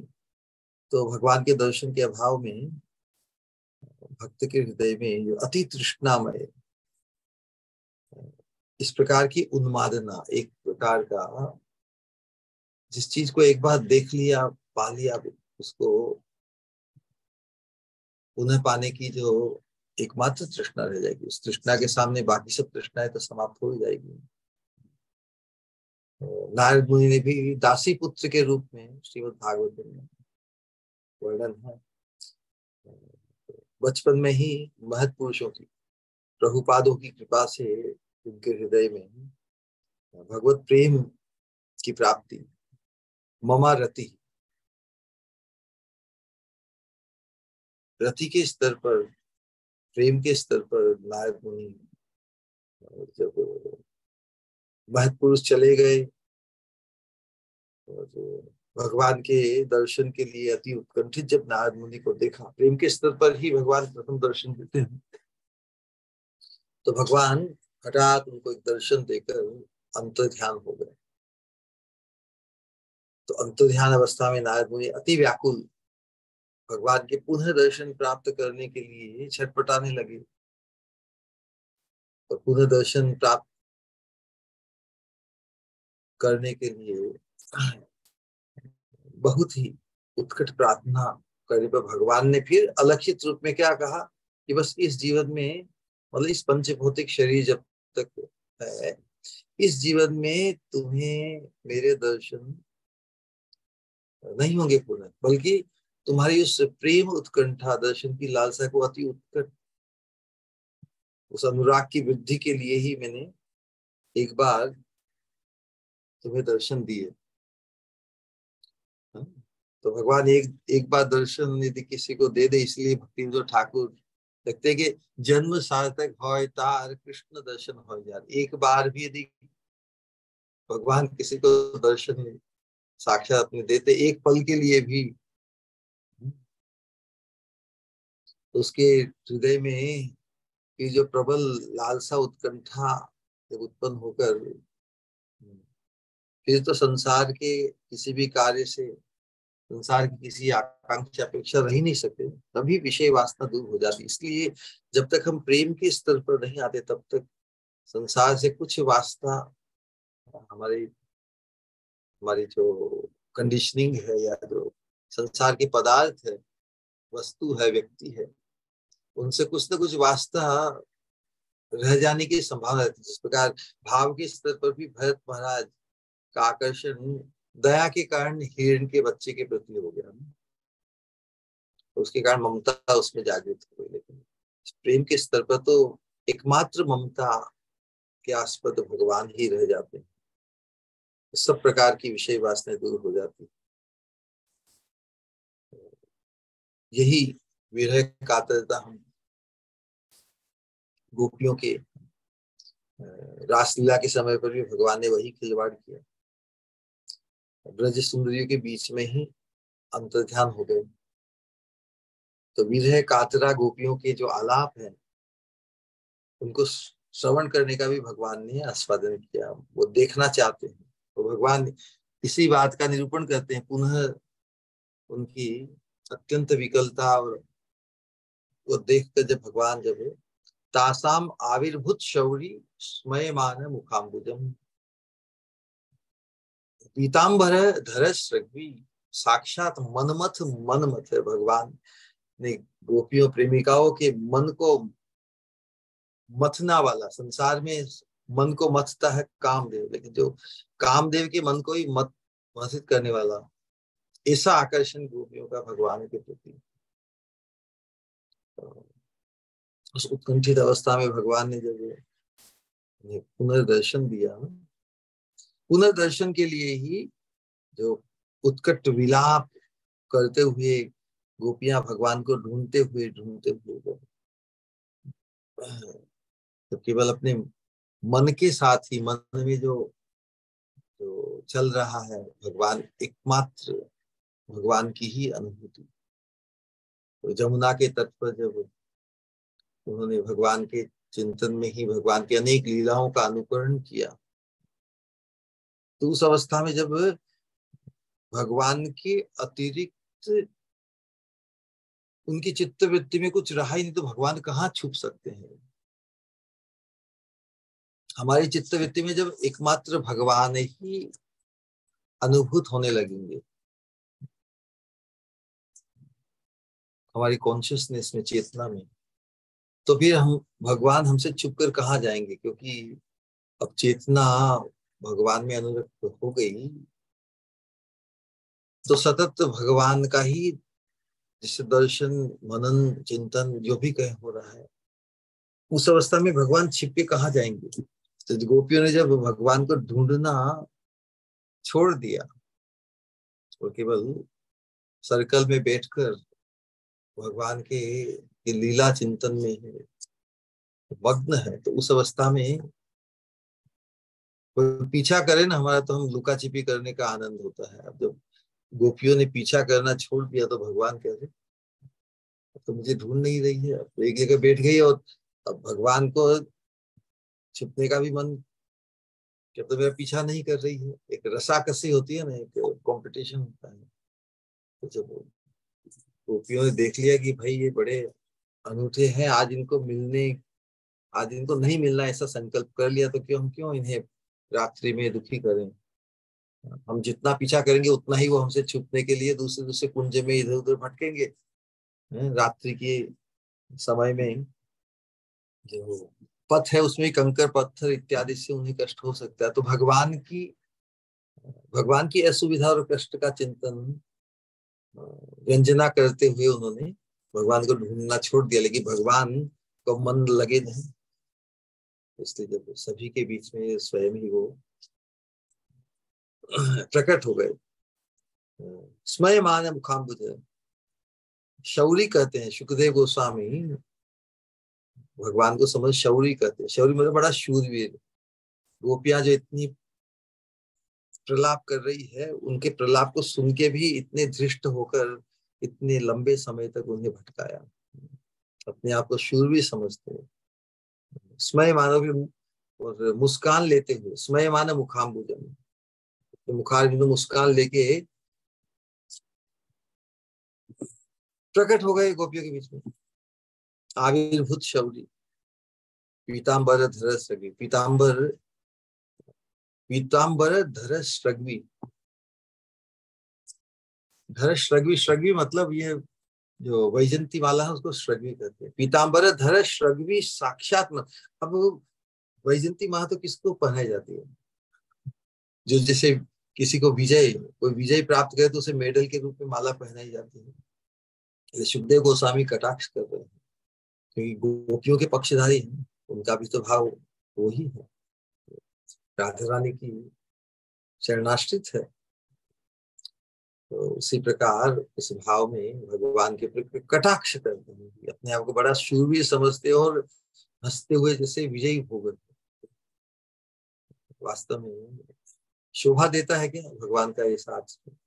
लेकिन वास्तव में भगवान गोपियों के प्रेम का जो आवेश है, जो उनका आलाप है, उसे एक सीमा, पराकाष्ठा तक पहुंचाकर उसका अनुभव कर रहे हैं। और भगवान तब उन्होंने भी कहा, न पारेयम निर्वध्य संज्ञाम, हे गोपियों, आपके प्रेम के स्तर पर मैं नहीं हूं। तुम्हारा जैसा न्योछावर, तुमने जो जो भी अति दुर्गम यामा भजन, मुझे मेरा भजन करने के लिए, यामा भजन दुर्जर गेह श्रृंखला, गेह श्रृंखला मतलब लौकिक वैदिक सभी जो मर्यादाएं हैं, धर्म है,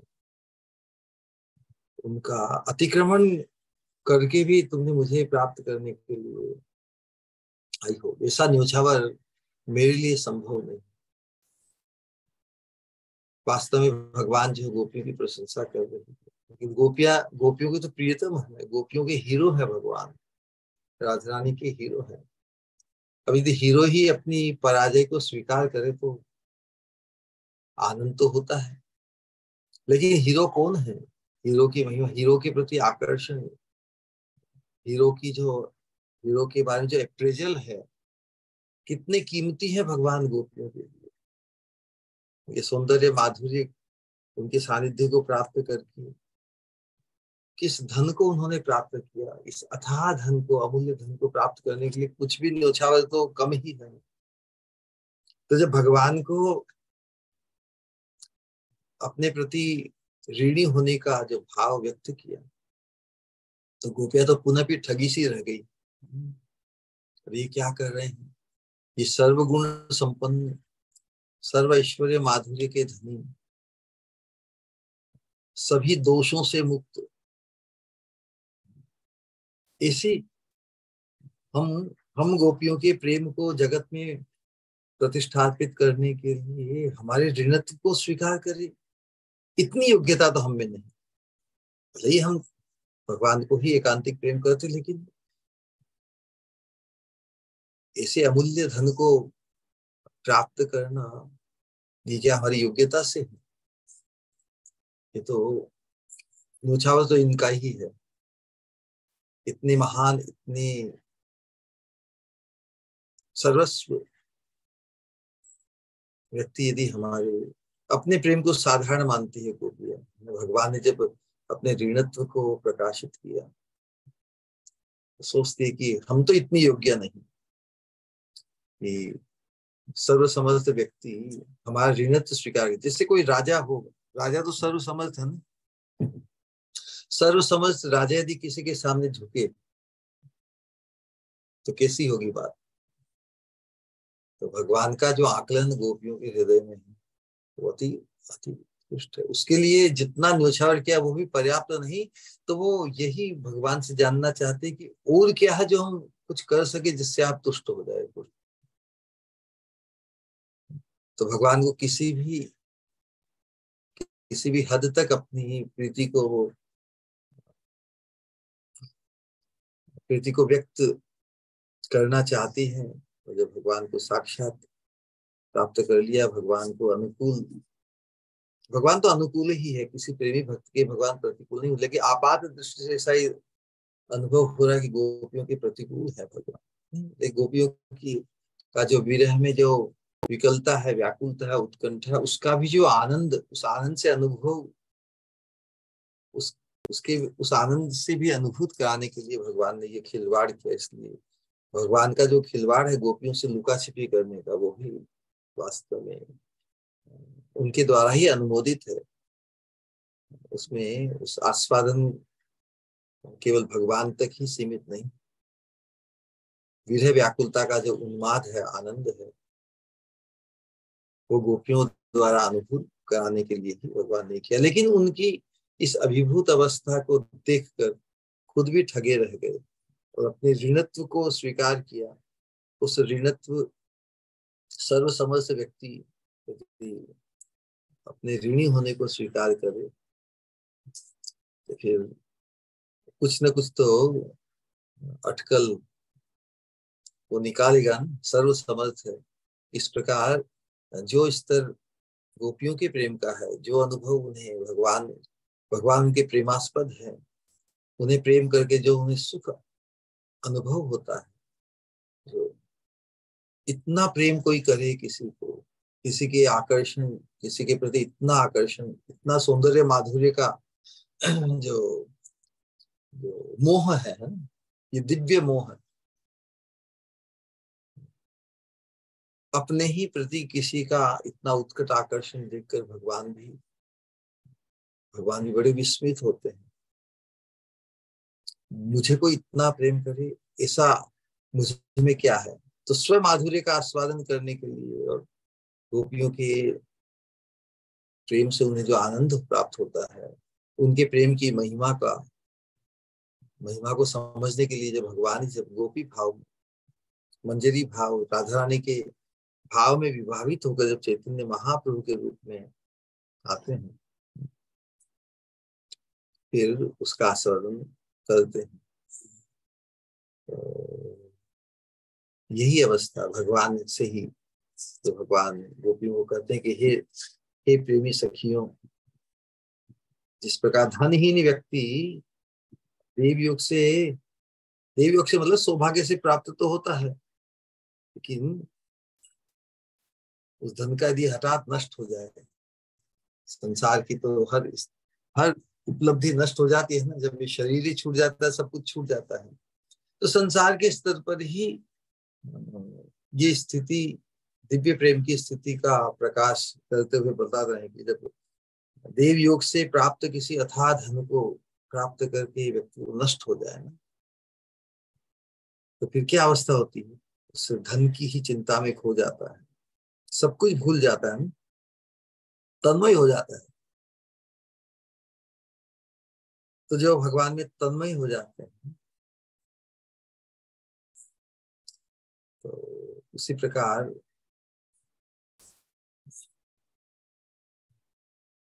तो किस प्रकार जो भगवान कह रहे हैं, भगवान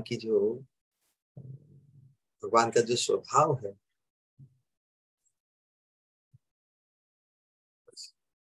जब तन्मय हो जाता है, उसी प्रकार भजन करने वाले के ध्यान की निरंतरता के बावजूद भी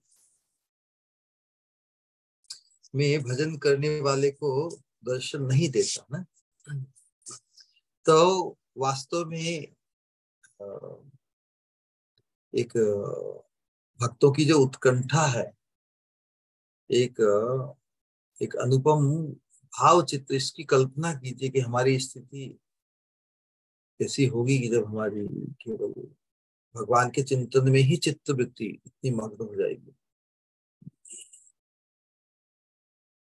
कितना आकर्षण,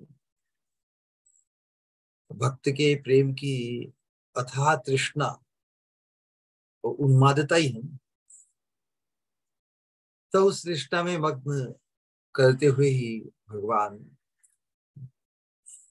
अब एकमात्र जो परम गति है भगवत पार्षदत्व की प्राप्ति, तो जिस प्रकार गोपियों को भगवान साक्षात भी प्राप्त हो गए, उसकी ये नहीं कि उसी अवस्था में आज तक बैठे हुए, जब चित्तवृत्ति भी और कोई चिंता रही ही, तो भगवान फिर ऐसे प्रेमी भक्त को प्राप्त करने के लिए, प्रेम सेवा को प्रदान करने के लिए भगवान अवश्य ही प्रेम सेवा प्रदान करेंगे, अवश्य प्रदान करेंगे। क्योंकि जब और कोई आकांक्षा रखी है, तो भगवान फिर, अब जो केवल भगवान के ही हाथ में रह गया, भक्त के लिए इससे अधिक और कुछ नहीं। उस तीव्र उत्कट आकांक्षा, सभी प्रकार की आकांक्षाओं से पूर्ण मुक्त अवस्था में प्रेम के स्तर पर साक्षात भगवत पार्षदत्व की प्राप्ति, और ऐसा ही अनुभव होता है ना? ऐसा ही अनुभव होता है जिसका विच्छेद जो असहनीय था, लेकिन चित्त वृत्ति उनके चिंतन में इतनी ओतप्रोत है, तो उसी अवस्था में यथा समय पर उसका जो पंचभौतिक शरीर है वो ढल जाता है, उसे उसे भान ही नहीं रहता। किस प्रकार उसी अवस्था में दिव्य चिन्मय रूप की प्राप्ति, जैसे ऐसा ऐसा अनुभव करता है कि भगवान की अपार करुणामय भगवान अपनी साक्षात सेवा में ले जाने के लिए अपने धाम में ले जा रहे हैं। इस प्रकार अपने को कृतार्थ होता है। तो ये स्थिति ऐसी ही है कि प्रेम के स्तर पर फिर जो अनर्थ निवृत्ति वो अत्यंत पूर्ण हो जाती है, पूर्ण हो जाती है। उस अवस्था से फिर साक्षात भगवत पार्षदत्व की प्राप्ति ही शेष रह जाती है। तो आज इतना करके अपनी वाणी को हम विश्राम देते हैं। किसी का कोई प्रश्न या जिज्ञासा हो तो एक्चुअली इस प्रकार की हमारी जो परम गंतव्य की जो धारणा है, उस धारणा के अनुरूप हमारे दिव्य सौभाग्य की प्राप्ति, इन दो चीज को हमें सेपरेट नहीं करना। हमारी नितांत अयोग्यता के बावजूद भी हमें कृपा के तत्व, महत पुरुषों की कृपा और भगवान की साक्षात कृपा, दोनों एक ही है वास्तव में। स्रोत तो सभी कृपा के भगवान ही हैं, लेकिन भगवान की कृपा का जो प्रवाह है, उसका जो डिस्ट्रीब्यूशन है, तो महत् पुरुष मतलब जो प्रेम की भाव को प्राप्त, जैसे महत् पुरुष के हृदय में जो भगवत कृपा का संग्रह है, तो महत् पुरुषों से ही साक्षात, जिस प्रकार कोई इलेक्ट्रिसिटी का पावर हाउस है, वहां से हम डायरेक्ट थोड़ी लेने की कोशिश करते हैं, पावर हाउस का जो अलग अलग सेंटर में जो डिस्ट्रीब्यूशन है, तो उसी प्रकार जब प्रेमी महत् पुरुष हमारे जीवन में श्री गुरु के रूप में जीवन में आते हैं, तो उनके हृदय में ही जो भगवत प्रेम का जो भाव है, वही संक्रमित होता है हमारे हृदय में।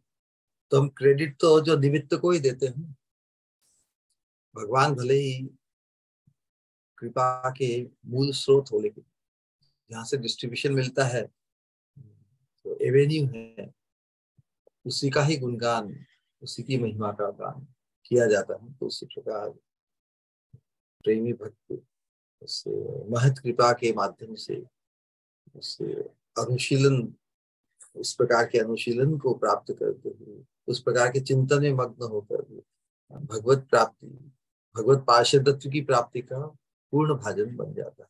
तो ये जो धारणा और जो उस सौभाग्य की प्राप्ति, इसको हमें अलग नहीं मिले, धारणा को पूर्णता की तरफ ही ले जाना चाहिए।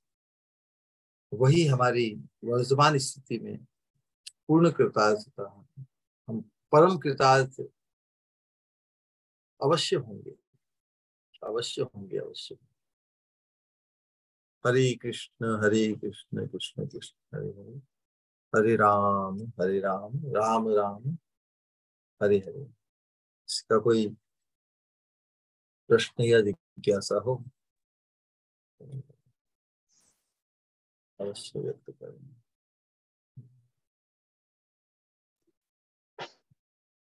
प्रणाम श्री गुरु। हरे कृष्ण। हरे कृष्ण। बहुत ही अद्भुत, अद्भुत से भी अद्भुत, जिस तरह से प्रेमी भक्त की अवस्था का आपने विवरण दिया, बहुत ही अद्भुत। किसी का कोई सवाल है या कुछ कहना चाहते हैं तो?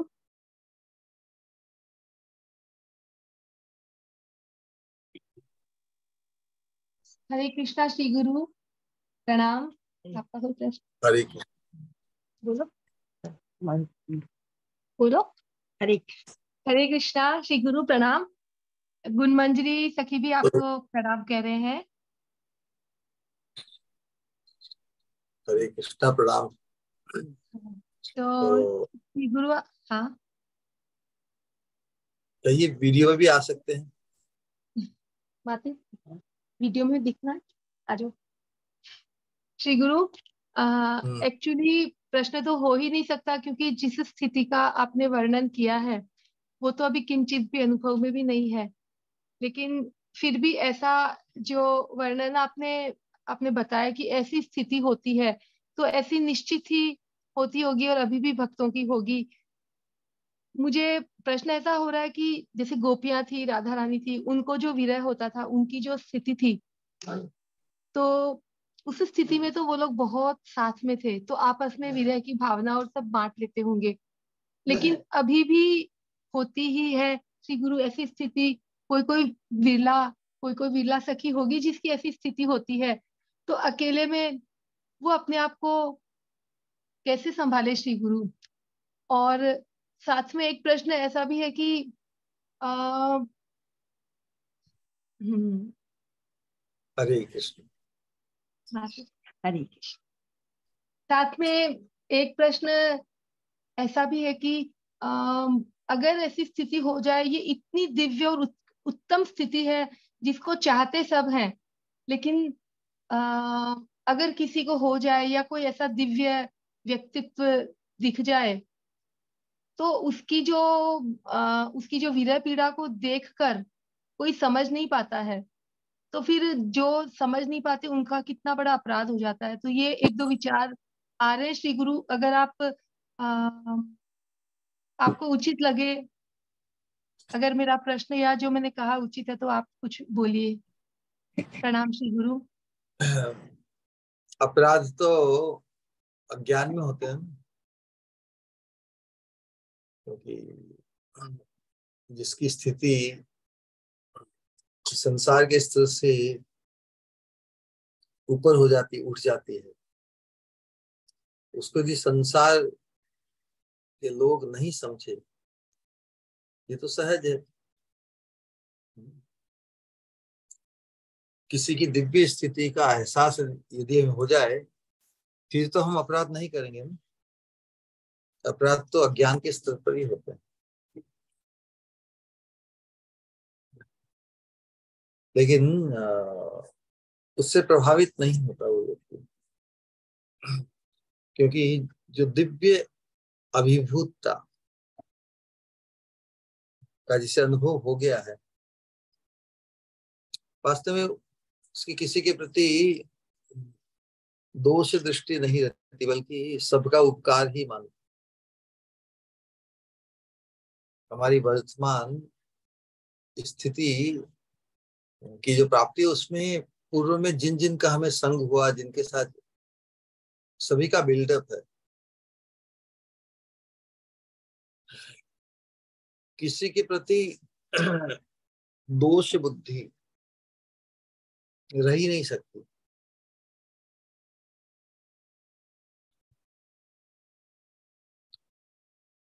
सब एक एक प्रकार से हमारी परीक्षा रूप ही है।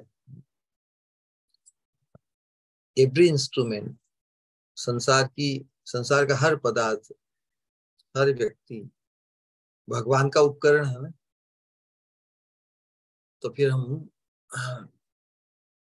हर चीज को भगवान की ही व्यवस्था के अंतर्गत देखते हैं। किसी में दोष बुद्धि नहीं रह सकती।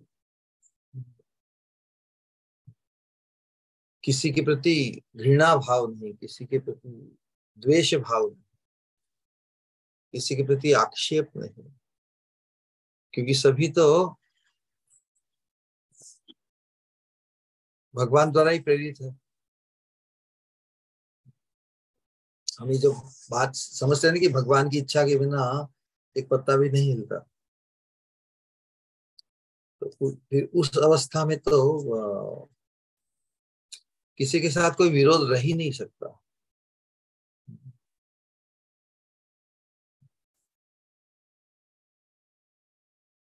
लेकिन उस स्थिति को झेलना, उस स्थिति से के साथ जीना, ये तो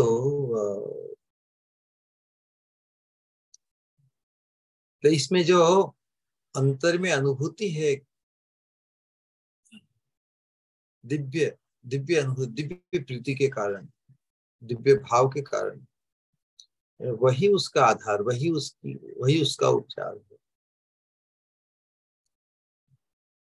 उस अवस्था में कितना जीवन हमें जीना पड़े, हाँ, ये तो भगवान के हाथ में है। लेकिन ये उसका पुरस्कार भी है, दिव्य प्रीति। हमने बहुत बार निरूपण किया, संसार में क्या, जो भी हमारी जो प्रीति या जो प्रेम है, वो किसी अपेक्षा के साथ बंधा है।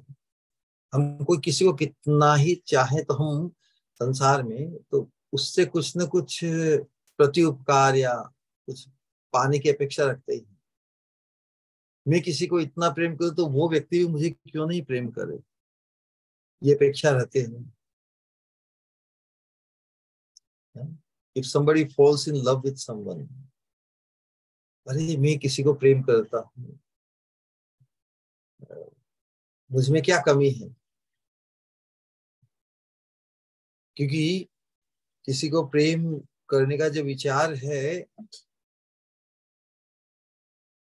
खुद की एक बहुत बड़ी उपलब्धि, किसी के प्रति ऐसा आकर्षण हो कि वो आकर्षण का एहसास ही इतना आनंद देने वाला है।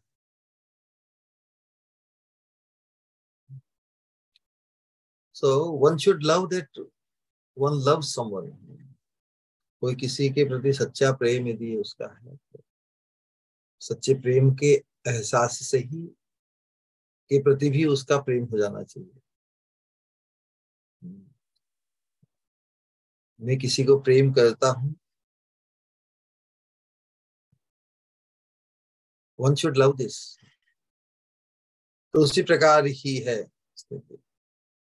इसका पारितोषण जो भगवान स्वयं गोपियों से कहते हैं कि I am no match to you ना।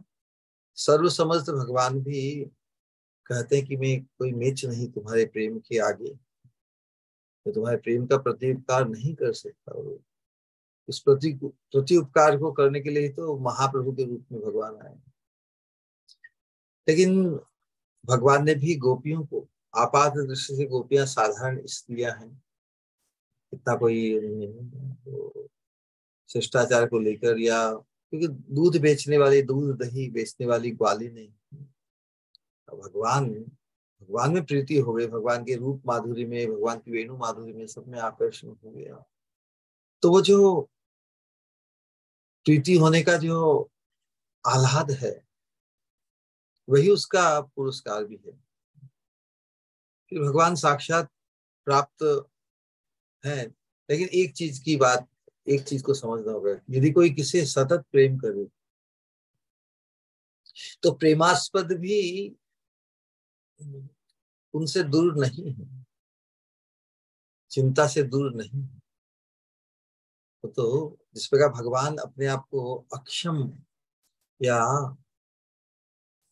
पूरा का पूरा समय किसी को नहीं दे सकते ना। भगवान के तो बहुत से दूसरे भक्तों को, दूसरे कार्यों को भी निभाने के लिए भगवान ने सीधा संसार के स्तर पर जैसे खिलवाड़ हुआ है। भगवान मथुरा भी चले गए, ब्रज को छोड़ के भी चले गए। तो हम साधकों के लिए भगवान की जो दिव्य लीला है, ब्रज की लीला, तो वास्तव में भगवान का और भगवान के प्रेमी भक्तों का, विशेष रूप से गोपियों का, तो एक पल के लिए भी बिछोह नहीं। फिर भी विरह की जो परिपाटी है, विरह का जो माहौल है, उससे मिलन को उत्कृष्ट करने के लिए, मिलन के आनंद को और रोमांचित करने के लिए योग माया की ये व्यवस्था। तो उसी दृष्टिकोण से जो सच्चा प्रेमी है, उसके हृदय में कभी अपने प्रेम का ही विश्वास इतना अटूट होना चाहिए कि वही उसके समाधान और सतत सुख उल्लास का कारण बन जाए। क्योंकि प्रेम में प्रेमास्पद से किसी चीज या किसी चीज को पाने की अपेक्षा नहीं, सर्वस्व न्योछावर करने का ही एकमात्र भाव रहता। यही सच्चा प्रेम है कि मैं न्योछावर हो जाऊं, वो मेरे प्रति न्योछावर करे नहीं करे, बस मुझे न्योछावर करने का अवसर मिलता रहे। इसीलिए सेवा व्यक्त करने के लिए, अपनी खुशी या अपने प्रेम का, प्रेम द्वारा सुखी करने की, सेवा द्वारा सुखी करने का अवसर नहीं प्राप्त करने की ही पीड़ा है। अदरवाइज प्रेम का जो अपना भाव, वो अपने आप में ही बड़ा आह्लादकारी है। लेकिन प्रेम में तृप्ति नहीं ना, तो खुद तो आनंदित किसी को प्रेम करके होते, लेकिन उस प्रेमास्पद को सुखी और सुखी करने के लिए, सेवा करने के लिए, दर्शन करने के लिए उत्कंठा बढ़ती चली जाती है। तो एक साथ दोनों है। तो किसी तरह प्रेमी भक्त इसी प्रकार समाधान में रहते हुए, जब तक भगवान इस पंचभौतिक देह में उसे जीवन देते हैं, उस जीवन की रक्षा करते रहते हैं। क्योंकि इस मार्ग पर जीवन को समाप्त कर देना तो लक्ष्य नहीं होता ना। दिव्य आकांक्षा और दिव्य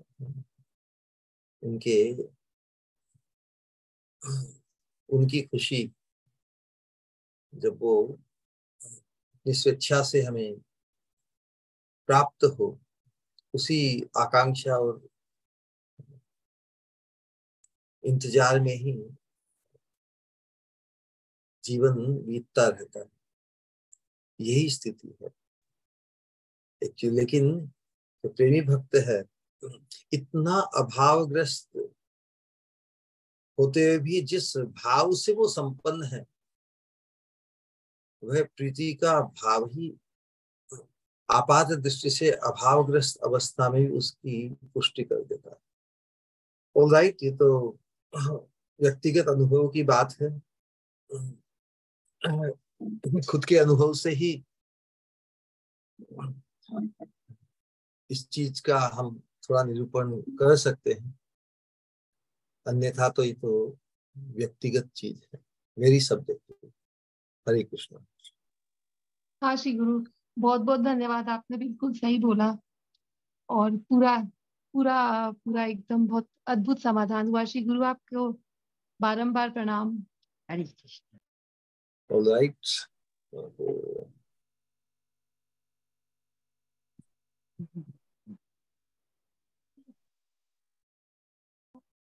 किसी का कोई और सवाल है तो पूछ सकते हो।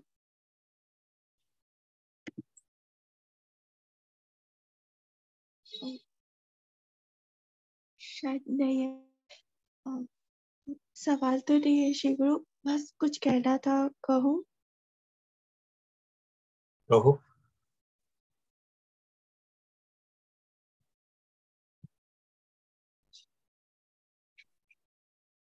सबसे पहले तो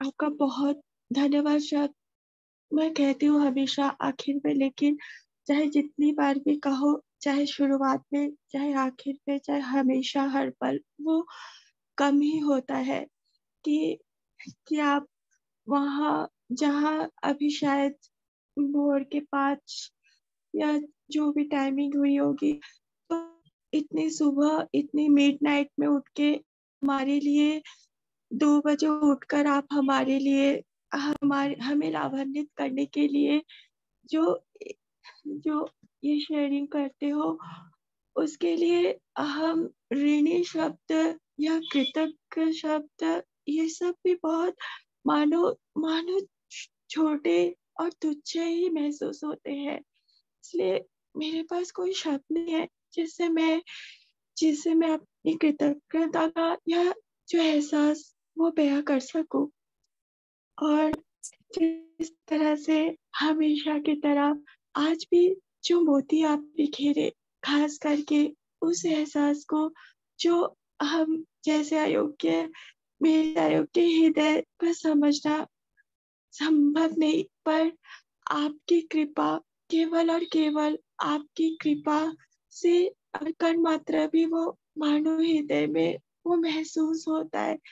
तो वो जो जो आपने जो हर एक बात का, चाहे वो भगवान के दर्शन पाने के बाद जो अपना अपराध बोध या वो एहसास होता है, या भगवान के दर्शन के बाद वो मूर्छित हो जाता है और फिर से वो दर्शन पाने के लिए जो उत्कंठामय अवस्था हो है उसकी, उसका जो विवरण, जो वो शब्दों में बयां कर नहीं सकती मैं। पर मानो वो सुनते सुनते न जाने ऐसा लग रहा था, जाने जाने ये जाने कहाँ आ गई मैं। और ये कितने कितने दिव्य एहसास है जिसका आकलन करना या जिसके बारे में कहना संभव नहीं। जो कहो तो ओ करुणामयी, ये आपके लिए श्री गुरु। ओ करुणामयी, दया के सागर, तुमरे बिन हमारा कौन नहीं।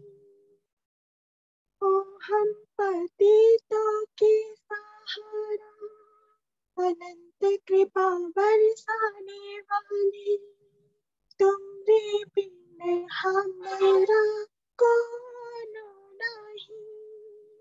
हमरी उलझन तुमने ही समझाई, तुमरे बिन हमारा कौन नहीं। तुमरे बिन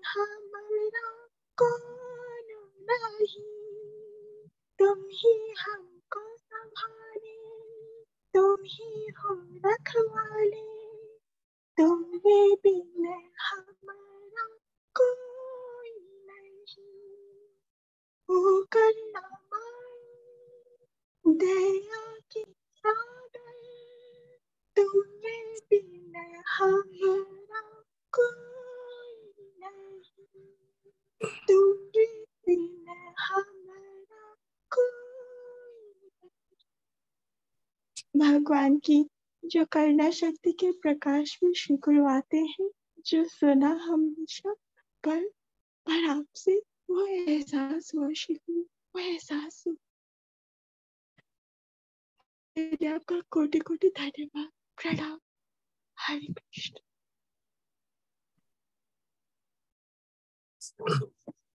हरे कृष्णा। तो हम सब दो इस माधुर्य अकादमी के 2 सत्संग और रह गए हैं। मे भी एकादशी के दिन आने वाले शनिवार, और शनिवार के एकादशी सोमवार की होगी शायद। जैसा भी है उसका निरूपण करेंगे। शनिवार तक मालूम पड़ जाएगा कब है एकादशी और उसका समापन देखते हैं। उसके बाद में कौन सा इसके ऊपर सत्संग हम चालू रखेंगे, उसका उजागर भी हो जाएगा। ठीक है। हरे कृष्ण। हम सब 3 बार हरे कृष्ण महामंत्र का उच्चारण करेंगे हमारे श्री गुरु के सम्मान में, प्रियता और पूज्यता के भाव से। हरे कृष्णा हरे कृष्णा कृष्णा कृष्णा हरे हरे राम हरे राम राम राम हरे राम, हरे कृष्णा कृष्णा कृष्णा कृष्णा हरे हरे हरे राम राम राम राम हरे कृष्णा कृष्णा कृष्णा हरे राम राम राम हरे हरे। हृदय से कहेंगे परम पूज्य भक्ति स्वरूप गोविंद महाराज जी की जय जय जय जय गुरु जय जय जय। प्रणाम श्री हरे कृष्णा। हरे कृष्णा प्रणाम श्री गुरु। हरे कृष्णा प्रणाम श्री राम श्री गुरु प्रणाम। हरे कृष्णा प्रणाम श्री गुरु। हरे कृष्णा।